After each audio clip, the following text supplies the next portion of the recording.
Donald Trump ने साफ साफ कह दिया कि उनको ग्रीनलैंड चाहिए ही चाहिए। अमेरिका ग्रीनलैंड को हासिल करके रहेगा। US will take control of Greenland one way or the other, by hook or by crook. मतलब किसी भी कीमत पर अमेरिका को ग्रीनलैंड चाहिए ही चाहिए। और ऐसा पहली बार नहीं है कि ट्रंप ने ग्रीनलैंड को हासिल करने की कोशिश की हो। 2019 में अपने प्रेसिडेंशियल टर्म के दौरान उन्होंने ग्रीनलैंड को खरीदने का भी प्रस्ताव रखा था डेनमार्क के सामने, लेकिन डेनमार्क ने मना कर दिया। तो यहाँ आपके सेवन सेंस में सवाल उठना चाहिए था कि आखिर डेनमार्क कौन होता है, क्योंकि ग्रीनलैंड तो ऑटोनोमस रीजन है। तो ग्रीनलैंड ऑटोनोमस रीजन है और उसकी अपनी संसद है, उसकी अपनी टेरिटरी है, लेकिन फिर भी डिफेंस और फॉरेन पॉलिसी के मामले में वह डेनमार्क के कंट्रोल में आता है। यहाँ पर आपका सेवन सेंस तुरंत एक्टिव हो जाना चाहिए था कि आखिर ऐसा क्या है ग्रीनलैंड में कि अमेरिका उसको हासिल करना चाहता है, चीन हासिल करना चाहता है, रूस हासिल करना चाहता है और डेनमार्क किसी भी कीमत पर ग्रीनलैंड को अपने हाथ से निकलने नहीं देना चाहता है। कुछ सवालों के जवाब तो मैं ही दिए देता हूँ।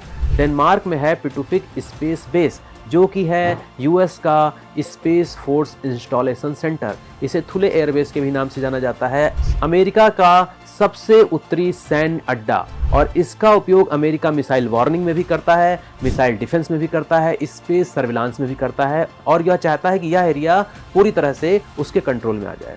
इसके अलावा ग्रीनलैंड में है रेयर अर्थ एलिमेंट्स, मतलब दुर्लभ खनिज, जो कि जरूरी होते हैं इंडस्ट्रियल ग्रोथ के लिए, इलेक्ट्रॉनिक्स के लिए, बैटरी के लिए, डिफेंस के लिए, स्पेस के लिए, एरोस्पेस के लिए। और 80% रेयर अर्थ एलिमेंट्स पर मोनोपोली है, एकाधिकार है चीन का, और इस एकाधिकार को तोड़ने के लिए अमेरिका यूक्रेन में भी रेयर अर्थ मिनरल्स हासिल करना चाहता है और ग्रीनलैंड पर भी कब्जा करना चाहता है।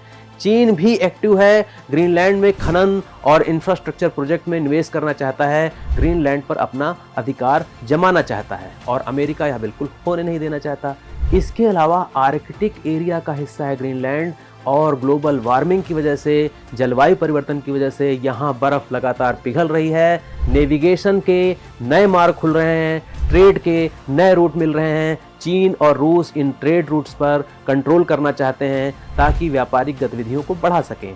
इसलिए यह क्षेत्र और भी ज़्यादा महत्वपूर्ण हो जाता है अमेरिका के लिए। बर्फ़ पिघलने की वजह से यहाँ पर तेल के, गैस के बहुत सारे ऐसे भंडार हैं जो अभी तक अनएक्सप्लॉइटेड थे, अभी उनको खोजा नहीं गया था, या मिल गए थे तो उनको निकाला नहीं गया था, लेकिन अब वह भी पॉसिबल होता जा रहा है बर्फ़ पिघलने की वजह से।